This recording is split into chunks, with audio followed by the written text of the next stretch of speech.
سفید محل ایپیسوڈ 6۔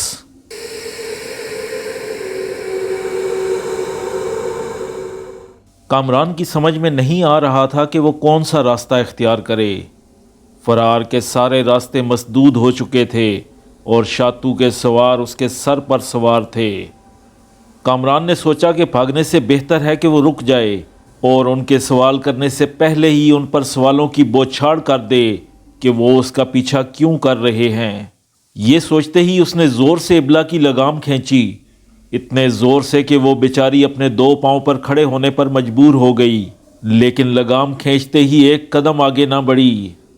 پیچھے آنے والے سواروں کے لیے یہ عمل قطعی غیر متوقع تھا۔ وہ اپنے گھوڑوں کو بڑی مشکل سے روکنے میں کامیاب ہو سکے۔ زور سے اور اچانک لگام کھینچنے کی وجہ سے ایک سوار تو الٹ ہی گیا۔ کامران نے ان سواروں کو غور سے دیکھا جو گنتی میں 4 تھے۔ یہ سواروں کا وہی دستہ تھا جو اسے صحرائے سرخ کے حوالے کر کے آیا تھا، اور انہی سواروں نے اسے گرفتار کر کے زنداں کی اندھیری کوٹھڑی میں ڈلوایا تھا۔ ان سواروں کے اس کے ساتھ رکنے سے اب کسی شک و شبے کی گنجائش نہ رہی تھی کہ وہ کامران کے ہی تعاقب میں تھے۔ ان سواروں نے اسے چاروں طرف سے گھیر لیا تھا اور اپنی تیر کمانیں سیدھی کر لی تھیں۔ یہ سب کیا ہے؟ کامران نے سوال داغا۔ کیا تم ملکہ شارو کا کوئی پیغام لے کر آئے ہو؟ بھول جاؤ ملکہ شارو کو، ہم تمہاری موت کا پیغام بن کر آئے ہیں، سرخ رومال والے نے ٹیڑھا منہ کر کے کہا۔ اب وہ عہد ستم ختم ہوا، ظلم کا دور تمام ہوا۔ جب تم لوگ موت کے ہرکارے بنے پھرتے تھے، اب وہ موت کا پیغام دینے والی خود موت کے منہ میں جا چکی ہے، اور تم اس کی موت کے ذمہ دار ہو۔ الزام لگایا گیا۔ میں نہیں، اس کے ظلم کہو، اس کی بدکاریاں اور بدعہدیاں کہو۔ اونٹ کے بچے، سرخ رومال والا دھاڑا، ملکہ شاتو جیسی حکمران صدیوں میں پیدا ہوتی ہے۔ تم نے ٹھیک کہا، لوگ شیطان کے بارے میں بھی یہی کہتے ہیں۔ بکواس مت کرو، وہ سائری دیوتا کی اوتار تھی، اس مرتبہ کرچنا بولا۔ اس بات پر تو سائری دیوتا بھی شرمندہ ہو گیا ہوگا کہ یہ دنیا والے اس کے ساتھ کیسے کیسے نام جوڑتے ہیں۔ ہاں، ملکہ شارو کا نام لیا ہوتا تو میں یقین بھی کر گزرتا۔ اس سرمے دانی کا ہمارے سامنے نام نہ لو۔ ملکہ شاتو کی خادمہ کا ہم ایسا اشر کریں گے کہ وہ زندگی بھر یاد رکھے گی۔ 4 عدد سوار اس کا کیا بگاڑ سکتے ہیں، جبکہ غربان کی عوام اس کے ساتھ ہیں۔ ہمیں 4 نہ سمجھو، ہم 400 ہیں اور اپنے خون کا ایک ایک قطرہ نچھاور کرنے کے لیے تیار۔ تم لوگ بڑبولے ہو، دراصل تم ہی لوگ اس کی موت کے ذمہ دار ہو۔ اگر سزائے موت کا اعلان ہوتے ہی تم لوگ اپنی وفاداریاں ظاہر کر دیتے اور پوری سچائی اور خلوص سے اسے بچانے کی کوشش کرتے تو آج اسے پھانسی لگانے والا کوئی نہ ہوتا۔ وہ آخری وقت تک اپنے جانثاروں کو ڈھونڈتی رہی اور اس کے جانثار یعنی تم جیسے سوار بلوں میں گھس گئے۔ اب وہ جہنم رسید ہوئی تو تم پر اچانک ملکہ شاتو کا دورہ پڑ گیا، ساری وفاداریاں تمہاری پیشانیوں پر رقم ہو گئیں۔ خود غرض لوگوں کچھ شرم کرو۔ کامران نے ان کی غیرت جگانے کی کوشش کی۔ کرچنا، سرخ رومال والا زور سے چیخا۔ اسی لمحے غیر متوقع طور پر پیچھے سے اس پر رسی کا پھندا گرا۔ وہ باوجود کوشش کے سنبھل نہ سکا، زمین پر آ رہا۔ ابلا اس کے گرتے ہی 2 پاؤں پر کھڑے ہو کر زور سے ہنہنائی۔ کرچنا، اس سرمے دانی کے ڈھول کے ہاتھ پاؤں باندھ دو، اس نے ہماری غیرت کو للکارا ہے۔ ہم اسے بتائیں گے کہ وفاداریاں کیا ہوتی ہیں۔ اگر اس پھٹے ڈھول کو ملکہ شاتو سے دگنی اذیت دے کر نہ مارا تو ہمارا نام بدلنے کا اسے حق ہوگا۔ سرخ رومال والے نے غصے سے لال ہو کر کہا۔ مجھے اپنی جان کی ذرا بھی پرواہ نہیں، جس کا ہاتھ اپنے ہاتھ میں باندھا تھا وہی نہ رہی تو میں جی کر کیا کروں گا۔ تم اپنا شوق پورا کر سکتے ہو، لیکن اتنا یاد رکھو، ظلم پھر ظلم ہوتا ہے، اپنا رنگ لائے بنا نہیں رہتا۔ تم نے ہماری ملکہ کو مارا ہے، تم کیا کم ظالم ہو؟ ظالم کو مارنا ظلم نہیں، نیکی ہے۔ پھر ایک نیکی ہماری طرف سے بھی۔ سرخ رومال والے نے مسکرا کر کہا، شاید تم نہ جانتے ہو کہ تمہاری ملکہ ایک بدنیت عورت تھی۔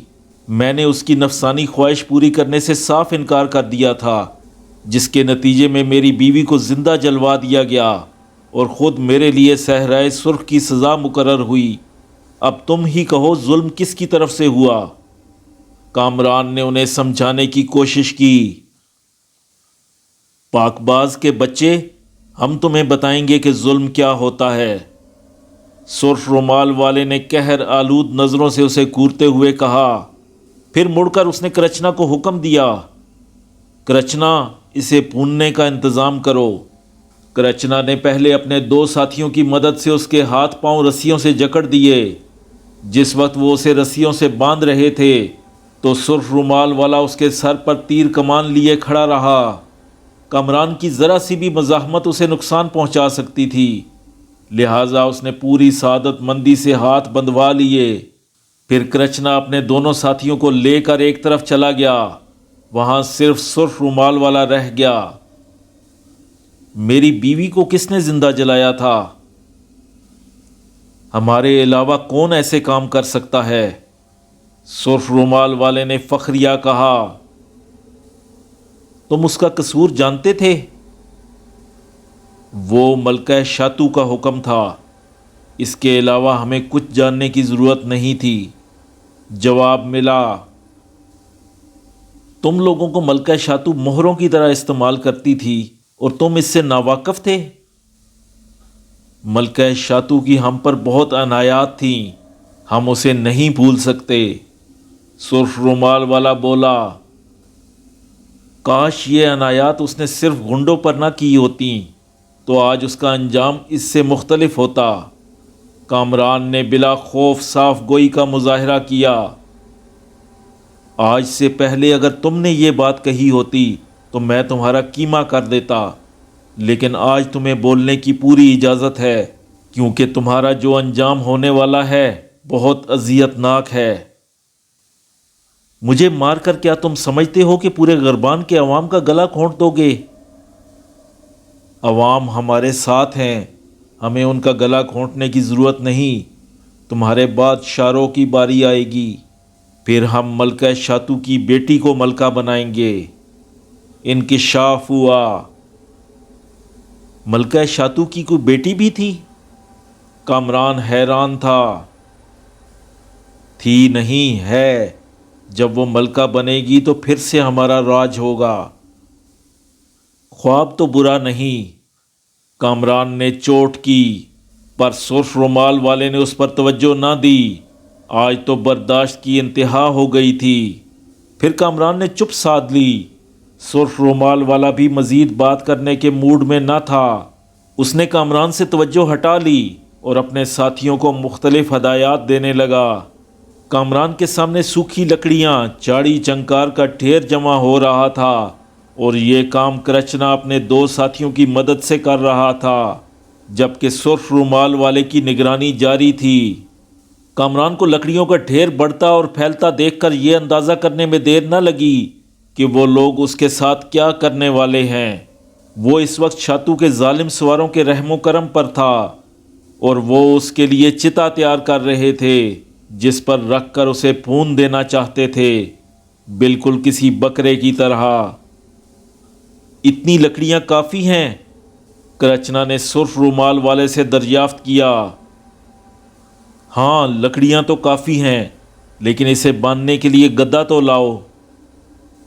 ہاں، اس کا انتظام کرتا ہوں۔ کرچنا نے کلہاڑی اٹھائی اور اپنے ساتھیوں کو پیچھے آنے کا اشارہ کیا۔ آدھے گھنٹے بعد کرچنا درخت کا ایک ہلکا سا گدا اور 4 مضبوط لکڑیاں لے کر نمودار ہوا۔ اس نے 2 لکڑیوں کو کینچی کی شکل بنا کر کھڑا کیا اور پھر جوڑ پر رسی باندھ دی۔ اس طرح دوسری 2 لکڑیوں کو جوڑ کر کینچی بنا لی۔ پھر اس نے کینچی نما لکڑیوں کو لکڑیوں کے ڈھیر کے ایک طرف اور دوسری کو دوسری طرف رکھ کر اس پر لکڑی کا گدا رکھ دیا۔ پھر اسے ہلا جلا کر دیکھا، گدا لکڑیوں پر مضبوطی سے ٹک گیا تھا۔ اب کامران کو اٹھایا گیا اور اس لکڑی کے گدے پر باندھ دیا گیا۔ کامران کے نیچے لکڑیاں ہی لکڑیاں تھیں اور وہ ان لکڑیوں کے ڈھیر سے تقریباً 1 گز اوپر لٹکا ہوا تھا۔ سرخ رومال والے نے چاروں طرف گھوم کر اچھی طرح چتا کا جائزہ لیا۔ سارے انتظام مکمل پا کر اس نے کرچنا کو اشارہ کیا، آگ لگاؤ۔ کرچنا نے آگ پیدا کرنے والے 2 پتھروں کو آپس میں تیزی سے رگڑا۔ چنگاریاں تیزی سے سوکھے پتوں پر گرنے لگیں۔ آگ اچانک ہی بھڑک اٹھی۔ اتنے میں کرچنا کا ایک ساتھی بھاگتا ہوا کرچنا کے پاس آیا اور اس کے کان میں دھیرے سے بولا، عورت۔ عورت؟ کرچنا نے ہاتھ سے فوراً ہی پتھر پھینک دیے۔ عورت سچ مچ کی، خوبصورت اور اکیلی۔ کرچنا کے ساتھی کی حالت قابل دید تھی۔ وہ جنگل میں۔ اس نے ایک طرف اشارہ کیا۔ کرچنا نے یہ خوبصورت اطلاع فوراً سرخ رومال والے کو پہنچائی۔ عورت کا نام سن کر اس کی رال ٹپکنے لگی۔ ایک تو عورت، اوپر سے خوبصورت، اور وہ بھی اکیلی، یہ تو چپڑی اور 2 والی بات ہے۔ چاروں سواروں نے فوراً جنگل کا رخ کیا۔ چتا میں آگ تو لگ ہی چکی تھی، ویسے بھی کامران گدے سے بندھا ہوا تھا، اس کے فرار ہونے کا کوئی خطرہ نہ تھا۔ ہاں، عورت کے غائب ہو جانے کا خطرہ ضرور تھا۔ وہ چاروں سوار بڑی تیزی سے بھوکے بھیڑیوں کی طرح جنگل میں بھاگے جا رہے تھے۔ کافی آگے جا کر آخر انہیں وہ عورت نظر آ ہی گئی۔ وہ زرق برق لباس پہنے چھم چھم کرتی چلی جا رہی تھی۔ اسے علم نہ تھا کہ کچھ بھیڑیے اس کے تعاقب میں ہیں۔ وہ چاروں عورت کو بھرے جنگل میں تنہا دیکھ کر دیوانے ہو گئے۔ انہیں اپنے عہدوں کا بھی خیال نہ رہا، کون آقا اور کون خادم ہے۔ ان چاروں نے ایک نعرہ مستانہ مارا اور اچھلتے کودتے عورت کی طرف بڑھے۔ عورت پر ان کی چیخو پکار کا ذرا بھی اثر نہ ہوا۔ وہ بڑی بے نیازی سے چھم چھم کرتی چلی جا رہی تھی، البتہ اس کی رفتار میں ضرور تیزی آ گئی تھی۔ پھر وہ دیکھتے ہی دیکھتے ان چاروں کی نظروں سے اوجھل ہو گئی۔ کسی نے کہا ادھر گئی ہے، کوئی بولا ادھر نہیں ادھر گئی ہے۔ بس جتنی زبانیں اتنے اشارے۔ آخر ہر سوار نے اپنی اپنی مرضی کی راہ اختیار کی۔ ادھر کامران کی چتا میں آگ بھڑکتی جا رہی تھی اور بلند ہو کر اس کے لبادے کو لگنے ہی والی تھی کہ فضا میں کنوارے بدن کی خوشبو پھیل گئی۔ کامران نے اس خوشبو کو محسوس کرتے ہی چاروں طرف تڑپ کر دیکھا اور زور سے بولا، چاند کا یہ تم ہو؟ ہاں یہ میں ہوں۔ مخصوص سوال کا مخصوص جواب۔ کہاں ہو؟ مجھے آگ سے بچا لو، جلدی کرو۔ میرے ہوتے ہوئے آگ تمہارا کچھ نہیں بگاڑ سکتی۔ آواز آئی، لو دیکھو۔ کامران نے دیکھا تو اس نے ایسا محسوس کیا جیسے کسی نے بھڑکتی آگ پر ڈھیروں پانی ڈال دیا ہو۔ اب میں تمہاری رسیاں کھول رہی ہوں، تم فوراً اپنی تیر کمان سنبھال کر درخت پر مورچہ لگا لو۔ وہ چاروں کتے واپس آئیں تو ان کا کام تمام کر دینا۔ چاندکا نے بغیر ظاہر ہوئے ہدایت دی۔ لیکن وہ اونٹ کے بچے آخر چلے کہاں گئے؟ کامران نے پوچھا۔ وہ کسی چھم چھم کرتی عورت کی تلاش میں مارے مارے پھر رہے ہیں، جلد ہی واپس آ جائیں گے، چاندکا نے کہا۔ رسیوں کی قید سے آزاد ہوتے ہی کامران نے پتھر رگڑ کر چنگاری پیدا کی اور چتا میں پھر سے آگ لگا دی۔ آگ تیزی سے پھیلنے اور بڑھنے لگی۔ پھر اس نے اپنا ترکش اور تیر کمان سنبھال لی۔ وہ چاروں عجلت میں اپنی تیر کمانیں وہیں چھوڑ گئے تھے۔ کامران نے انہیں آگ کی نظر کر دیا اور خود ایک گھنے اور اونچے درخت پر چڑھ کر بیٹھ گیا۔ سب سے پہلے سرخ رومال والا واپس آیا۔ اس نے آتے ہی چتا پر نظر ڈالی۔ آگ آسمان سے باتیں کر رہی تھی۔ آگ کے شعلوں میں درخت کا گدا بھی چھپ گیا تھا۔ یہ دیکھ کر کہ کامران آگ کی نظر ہو چکا ہے، اطمینان کا سانس لیا۔ پھر اس نے اپنی تیر کمان کو متلاشی نظروں سے دیکھا۔ اسی وقت کامران نے کمان کھینچ کر تیر چھوڑا جو سرخ رومال والے کی گردن کے آر پار ہو گیا۔ وہ تیورا کر زمین پر گرا۔ کامران نے ایک تیر اور چلایا جو اس کے سینے میں دل کو چھلنی کر گیا۔ سرخ رومال والے نے آخر تڑپ تڑپ کر جان دے دی۔ سرخ رومال والے کے بعد کرچنا عورت کی تلاش میں ناکام ہو کر چنجلاتا ہوا واپس آیا۔ سب سے پہلے اس کی نظر سرخ رومال والے کی طرح آگ کے اٹھتے طوفان پر گئی۔ ابھی وہ اطمینان کا سانس بھی نہ لے پایا تھا کہ اسے سرخ رومال والا خون میں لتھڑا ہوا نظر آیا۔ وہ دوڑ کر اس کے نزدیک پہنچا۔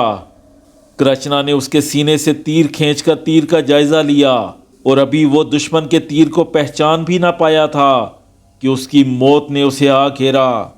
2 سنسناتے تیروں نے اس کا کام تمام کر دیا۔ آخر میں وہ دونوں میدان حشر میں اترے، اور کرچنا کو تڑپتا دیکھ کر ایک سوار نے فوراً فرار کا راستہ اختیار کیا، جبکہ دوسرا پونچکا سا کھڑا رہ گیا۔ کامران نے پہلے اس سوار کو نشانے پر رکھا جو بھاگ کر اپنی جان بچانے کی کوشش میں تھا۔ کامران کے 3 تیروں نے راہ فرار کے تمام راستے مسدود کر دیے۔ اب چوتھے کی باری تھی۔ آخر وہ بھی سائری دیوتا کو پیارا ہوا۔ کامران چاروں کو ختم کر کے تیزی سے درخت سے اترا۔ اس نے سب سے پہلے سرخ رومال والے کی لاش کو اٹھایا اور اسے آگ کے طوفان میں ڈال دیا۔ اس نے یہی عمل باقی 3 لاشوں کے ساتھ بھی دہرایا۔ آخر کامران کو نظر آتش کرنے والے خود ہی اپنی آگ میں جل گئے۔ کامران نے شاتو کے سواروں کے گھوڑوں کو آزاد کیا اور اپنی گھوڑی ابلا پر اچھل کر سوار ہو گیا۔ اب یہاں 1 منٹ رکنا بھی خطرے سے خالی نہ تھا۔ ابلا کو ایڑ لگتے ہی اس نے ہوا سے مذاکرات شروع کر دیے۔ اب کامران کے چاروں طرف ریت ہی ریت تھی، اور وہ ایسا محسوس کر رہا تھا جیسے ابلا دوڑ نہ رہی ہو، ریت پر پھسل رہی ہو، تیر رہی ہو۔ کامران نے ابلا پر اپنی گرفت اور مضبوط کر لی۔ چند لمحوں بعد جب ابلا کے پاؤں ریت پر تیرنے لگے تو اسے سامنے کافی فاصلے پر سفید سفید سی عمارت نظر آئی۔ جوں جوں آگے بڑھتا گیا وہ عمارت واضح ہوتی گئی۔ اب اس میں کوئی شبہ نہ رہا کہ وہ سفید محل پھر سے اس کے سامنے آ گیا تھا۔ سفید محل، ایک پرفسوں عمارت۔ سفید محل کے دروازے پر پہنچ کر ابھی وہ سوچ ہی رہا تھا کہ وہ دروازہ کیسے کھلوائے گا کہ دروازے میں خود بخود حرکت ہوئی۔ وہ تیز چڑچڑاہٹ کے ساتھ کھلتا جا رہا تھا۔ کامران سائری دیوتا کا نام لے کر ماں ابلا کے سفید محل میں داخل ہوا۔ اس کے اندر آتے ہی دروازہ خود بخود بند ہونے لگا۔ اسے دروازہ کھولنے والا نہ بند کرنے والا نظر آیا۔ سفید محل حسب معمول ویران پڑا تھا۔ وہ ابلا سے اتر پڑا۔ اس نے گھوڑی کو ایک ستون سے باندھا اور ایک طرف چل دیا۔ ٹھہرو، پیچھے سے آواز آئی۔ کامران کے چلتے قدم رک گئے۔ اس نے پیچھے مڑ کر دیکھا تو اسے ایک بغیر ناک کان والا آدمی دکھائی دیا۔ اس کی کمر پر ایک چمڑے کی مشک لدی ہوئی تھی۔ وہ اس کے قریب آ کر رک گیا۔ کامران اس بدحیت مخلوق کو ایک نظر بھی نہ دیکھ سکا۔ اس نے اپنی نظریں دوسری طرف کما لیں اور اپنا سانس روک لیا، کیونکہ اس مخلوق کے جسم سے اٹھتی بدبو ناقابل برداشت تھی۔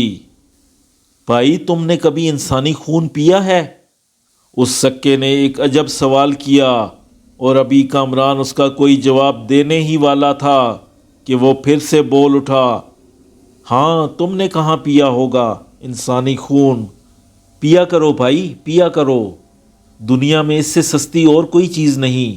پھر مزیدار کتنا ہوتا ہے انسانی خون۔ ایک بار منہ کو لگ جائے تو چھوڑنے کو جی ہی نہیں چاہتا۔ تم پیو گے؟ میں پلاؤں؟ میری مشک پوری خون سے بھری ہے، تازہ تازہ انسانی خون سے۔ یہ کہہ کر اس نے مشک کا منہ کھول دیا۔ لو پیو۔ مشک کا منہ پورا کھلا تھا اور ایک موٹی دھار خون کی، سرخ اور گاڑھے خون کی فرش پر گر رہی تھی۔ فرش رنگین اور کثیف ہوتا جا رہا تھا۔ کامران کو اتنا سارا خون دیکھ کر چکر سے آنے لگے۔ وہ سر پکڑ کر زمین پر بیٹھ گیا۔ پھر ایک عجیب بات ہوئی۔ مشک سے گرتی ہوئی دھار منجمد ہو گئی اور وہ سکہ پتھر کا ہو گیا۔ کامران نے ہمت کر کے اسے چھوا تو وہ سکہ زمین پر آ رہا اور اس کی لاش ریزہ ریزہ ہو کر بکھر گئی، کسی دیمک زدہ ممی کی طرح۔ اچانک ہوا کا تیز بگولا آیا اور سکے کی لاش کے تمام زروں کو اپنے ساتھ لے کر غائب ہو گیا۔ اب فرش پر کچھ نہ تھا، نہ خون، نہ مشک، نہ سکے کی لاش۔ کامران بڑی دیر تک ہوا کے اس بگولے کو دیکھتا رہا جس نے بڑی صفائی سے فرش سے ایک ایک ذرہ اٹھا لیا تھا۔ اور آسمان کی طرف اڑتا ہوا غائب ہو گیا تھا۔ اچانک کسی نے اس کے کندھے پر نرمی سے ہاتھ رکھا تو وہ بری طرح چونک پڑا۔ کون؟ پر جواب نہ آیا۔ کنوارے بدن کی خوشبو آئی۔ یہ 100 جوابوں کا ایک جواب تھی۔ چاند کا تم؟ ہاں میں ہوں۔ کیا تم ڈر گئے تھے؟ اس محل میں ہر طرف خوف ہی خوف ہے، کامران نے کہا۔ ویسے یہ کیا تماشا تھا؟ تماشا کچھ نہیں، اس بدتمیز نے خواہ مخواہ تم سے بے تکلف ہونے کی کوشش کی تھی، اس لیے فوری طور پر اسے سزا دے دی گئی۔ چاندکا نے بڑی بے نیازی سے کہا۔ اب اس بدتمیز کے بارے میں کیا خیال ہے؟ کامران نے اپنی طرف اشارہ کر کے پوچھا۔ یہ بدتمیز تو ہمارے دل پر رقم ہو گیا ہے، اسے ہم کیا سزا دیں گے؟ چاندکا نے ظاہر ہوتے ہوئے کہا۔ وہ اسی سیاہ لبادے میں تھی۔ سچ؟ کامران نے اس کی طرف دیکھتے ہوئے کہا۔ بالکل سچ، تم میرا صدیوں کا انتخاب ہو۔ صدیوں کا انتخاب؟ اس کا کیا مطلب ہے؟ آج میں تمہیں بہت سی باتیں بتاؤں گی، پھر کوئی سوال باقی نہ رہے گا۔ جلدی بتاؤ، جلدی سناؤ، کامران نے بے قراری سے کہا۔ ایسی بھی کیا بے تابی، آؤ تصویر والے کمرے میں چلو، چاندکا بولی۔ کدھر ہے وہ کمرہ؟ آنکھیں بند کرو۔ کامران نے فوراً آنکھیں بند کر لیں۔ تب ہی اس نے محسوس کیا جیسے کسی نے اسے پکڑ کر گھما دیا ہو۔ جب اس نے آنکھیں کھولی تو خود کو تصویر والے کمرے میں پایا، لیکن چاندکا کا کہیں پتہ نہ تھا۔ البتہ کمرے میں چاندکا کی تصویر موجود تھی، سیاہ لبادے میں چھپی، اونٹنی پر بیٹھی ہوئی، اور پس منظر میں ریت ہی ریت۔ کامران نے اس تصویر پر اپنی نظریں جما دیں۔ تصویر فوراً ہی حرکت میں آ گئی۔ کامران نے دیکھا کہ چاندکا اپنی اونٹنی کو بیٹھنے کا اشارہ کر رہی ہے۔ اونٹنی کے بیٹھتے ہی اس نے چھلانگ لگا دی اور ریت پر آ گری۔ اونٹنی پیٹھ خالی ہوتے ہی فوراً بھاگ اٹھی اور بھاگتی ہوئی دور چلی گئی، پھر نظروں سے اوجھل ہو گئی۔ چاندکا سیدھی کھڑی ہوئی۔ اس نے ایک جھٹکے سے اپنے چہرے سے نقاب اتار پھینکی اور کامران کو مسکرا کر دیکھا۔ سر سے نقاب اترتے ہی اس کی سیاہ زلفیں شانوں پر بکھر گئیں۔ چاندکا نے ادائے بے نیازی سے سر کو جھٹکا دے کر زلفوں کو پیچھے پھینکا۔ کامران چاندکا کو دیکھتا ہی رہ گیا۔ وہ نیلابوں کو دنیا کی حسین ترین لڑکی تصور کرتا تھا، لیکن وہ چاندکا کے پیروں کی دھول بھی نہ تھی۔ یہ چاندکا کا مکھڑا دیکھ کر احساس ہوا۔ پھر چاندکا نے بکیا سیاہ لبادہ بھی اتار پھینکا۔ وہ اندر زرق برق لباس پہنے تھی۔ وہ چمک رہی تھی، مہک رہی تھی، دہک رہی تھی۔ چاندکا نے مسکرا کر کامران کو دیکھا اور پھر اپنا دایاں ہاتھ فضا میں بلند کیا۔ ہاتھ فضا میں بلند ہوتے ہی تصویر کا فریم ٹکڑے ٹکڑے ہو کر زمین پر آ رہا۔ کامران جھجک کر پیچھے ہٹا۔ پلک چپکتے ہی کھیل ختم ہو گیا۔ اب دیوار پر کوئی تصویر نہ تھی۔ فریم ٹوٹتے ہی چاندکا بھی غائب ہو گئی تھی، لیکن وہ غائب کہاں ہو گئی؟ کامران نے خود اسے فریم سے نکلتے ہوئے دیکھا تھا۔ کامران نے پلٹ کر دیکھا تو سارے اسرار کھل گئے۔ چاندکا اس کے پیچھے شرمائی شرمائی سی کھڑی تھی۔ چاندکا، یہ اتنا سارا حسن تم نے کہاں سے جمع کر لیا؟ تم نے تو یرکان قبیلے کی لڑکیوں کو بھی مات کر دیا۔ یرکان قبیلے کو تو اپنی لڑکیوں پر بڑا ناز ہے، تم نے تو ان لڑکیوں کے حسن کو مٹی میں ملا دیا۔ کامران، تم نے کبھی آئینہ دیکھا ہے؟ کیوں؟ میں نے اگر تمہارے علاقے کی لڑکیوں کا حسن گہنا دیا ہے تو تم بھی تو کچھ کم نہیں۔ تمہارے اپنے قبیلے، پورے غربان، بلکہ پوری دنیا میں تم جیسا حسین مرد میں نے آج تک نہیں دیکھا۔ ملکہ شاتو تو تمہاری ایک نظر التفات کے لیے تخت و تاج ہارنے کے لیے تیار تھی۔ وہ تو ہوس کی پتلی تھی۔ یہ ایک الگ مسئلہ ہے، تمہارے پرکشش ہونے میں بہرحال کوئی کلام نہیں۔ چاندکا، جب تم نے اپنے چہرے سے بہت سارے اسرار کے پردے ہٹا دیے ہیں تو اب مجھے یہ بھی بتا دو کہ تم کون ہو۔ سنو گے؟ ہاں، بہت شوق سے۔ میں جو کچھ سناؤں گی اس پر یقین کر لو گے؟ ہاں، کیوں نہیں۔ میں جو کچھ کہوں گی اس پر عمل بھی کرو گے؟ چاند کا میں تمہارے لیے پاتال میں بھی جانے کو تیار ہوں۔ پھر سنو، میں صدیوں سے بھٹکتی ہوئی ایک روح ہوں۔ روح؟ کامران نے اس کے دلکش چہرے پر نظریں گاڑ دیں۔ ہاں، ایک ایسی روح جو 10,000 سال سے تم جیسے مرد کی تلاش میں تھی۔ کامران، تم میرا صدیوں کا انتخاب ہو۔ اب سمجھ میں آیا کہ میں نے تمہیں صدیوں کا انتخاب کیوں کہا تھا؟ نہیں، ابھی تک نہیں۔ ٹھہرو، میں شروع سے بتاتی ہوں۔ اس وقت سے جب میری شادی ہوئی، شادی کے وقت میری عمر مشکل سے 16 سال ہوگی۔ میری نسبت اس زمانے کے ایک بہت بڑے تاجر سے ٹھہری جو صرف ریشم کے کپڑے کی تجارت کرتا تھا، اور اس کے کاروبار کی شہرت دور دور تک پھیلی ہوئی تھی۔ چرچے میرے بھی کم نہ تھے۔ میرے حسن کی چمک سے ایک دنیا روشن تھی۔ میری کئی سہیلیاں مجھ پر دل و جان سے فدا تھیں۔ پھر مردوں کا کیا ہوگا یہ تم خود سوچ لو۔ سوچ کیا لوں؟ میں اپنی آنکھ سے جو دیکھ رہا ہوں، تمہارا حسن یقیناً مثالی ہے۔ کامران نے فتویٰ دیا۔ ہمارے علاقے کے رسم و رواج کے مطابق لڑکی کی قیمت لگتی تھی، اور جس کی جتنی قیمت لگتی اتنا ہی وہ خود کو خوش قسمت سمجھتی۔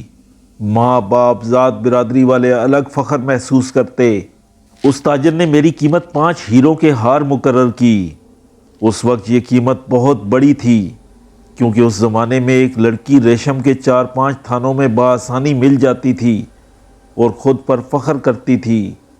جب وہ تاجر میرے گھر چاندی کے تھال میں جگمگاتے ہیروں کا ہار سجائے داخل ہوا تو میں چوم چوم اٹھی۔ میری سہیلیوں نے مجھے چوم چوم لیا۔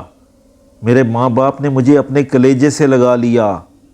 مجھے اس تاجر پر ٹوٹ کر پیار آیا، اور جی چاہا کہ ابھی اسی وقت اس کے ساتھ چلی جاؤں جس نے میری اتنی قیمت لگا کر میری قدر افزائی کی تھی۔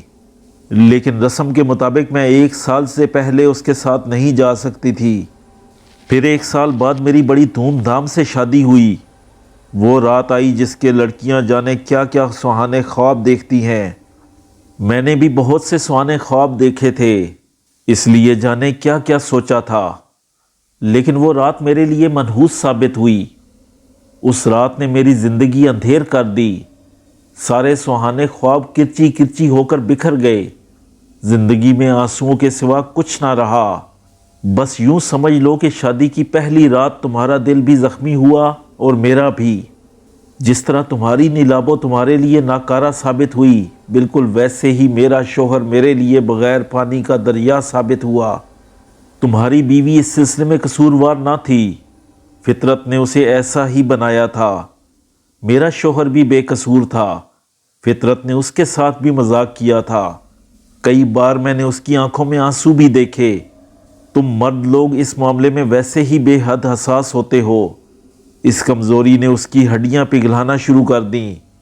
میں نے اسے ہر طرح سمجھایا، تسلیاں دیں کہ میرے لیے تمہارا جسم کوئی مسئلہ نہیں، مسئلہ ہے تمہاری محبت، اس میں کمی پاؤں گی تو رنجیدہ ہوں گی۔ لیکن اس نے میری تسلیوں کو قابل توجہ نہ سمجھا۔ وقت گزرتا رہا۔ خاندان کے لوگ، دوست، احباب بچہ نہ ہونے پر اس پر انگلیاں اٹھانے لگے تھے۔ پھر اس نے ایک دن عجیب حرکت کی۔ اس زمانے کی تہذیب کے خلاف گھریلو کام کاج کے لیے میرا ہم عمر ایک لڑکا ملازم رکھ لیا، اور مجھے اشاروں میں سمجھایا کہ میں اس لڑکے کے ساتھ اپنا دامن الجھا لوں۔ میں نے اس گندے خیال کو بری طرح جھٹک دیا اور اس ملازم لڑکے کو دوسرے دن ہی چلتا کیا۔ میں نے اپنے شوہر کو پھر سمجھایا کہ وہ میری فکر کرنا چھوڑ دے، میں پوری زندگی یوں ہی اس کی محبت کے سہارے گزار دوں گی۔ بظاہر اس نے میرے اس فعل کو توصیفی نظروں سے دیکھا، لیکن اندر ہی اندر وہ کھلتا گیا، اور ایک دن اس نے تنگ آ کر خودکشی کر لی۔ میں نے اپنا عہد شباب اس کے ساتھ گزارا۔ زندگی کے 14 سال میں نے اپنے شوہر کے ساتھ کاٹے، اور اس عہد میں کئی ایسے مواقع پیدا ہوئے کہ میں چاہتی تو اپنے شوہر کی عزت خاک میں ملا سکتی تھی، جبکہ خود میرا شوہر اپنی ناموس کو مٹی میں ملانے پر تلا ہوا تھا، لیکن میں نے ایسا نہ ہونے دیا۔ میں نے 14 سال پوری پاکیزگی سے گزارے اور اپنے شوہر کی خدمت اور اس کی قدر میں کبھی کمی نہ آنے دی۔ چاند کا کامران کو گہری نظروں سے دیکھتے ہوئے چند لمحوں کے لیے خاموش ہو گئی۔ تمہاری کہانی مجھ سے کس قدر ملتی ہے، بس فرق صرف مرد عورت کا ہے۔ کامران اس کے خاموش ہوتے ہی بولا، دراصل اسی مشابہت نے ہم دونوں کو اس قدر نزدیک کیا ہے۔ چاندکا نے وضاحت کی، میں 10,000 سال سے ایک ایسے مرد کی تلاش میں تھی جس کی شادی کسی ناکارہ عورت سے ہو گئی ہو اور اس نے پوری پاکیزگی سے پوری زندگی گزار دی ہو۔